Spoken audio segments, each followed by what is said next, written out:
Davlat va jamoat arbobi yozuvchi Sharof Rashidovich Rashidov 1917-yil 6 noyabrda Jizzax shahrida tug'ilgan.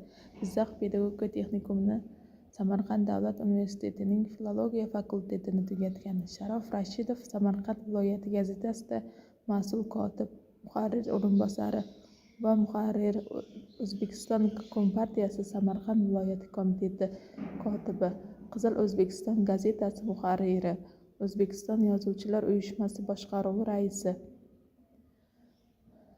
O'zbekiston Kompartiyasi Markaziy komiteti birinchi kotibi lavozimlarida ishlagan.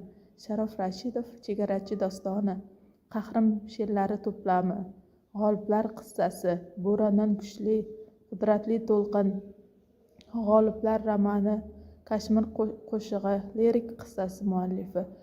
Sharof Rashidov rahbarlik qilgan yillarda Toshkentda metropoliten ishga tushdi. Chkalov nomidagi Toshkent aviatsiya zavodi dunyoning eng katta 5 ta aviatsiya birlashmalaridan biriga aylandi. Bu yerda yiliga 60 ta katta samolyot ishlab chiqarilgan. Toshkent traktor zavodida yiliga 21 ming traktor,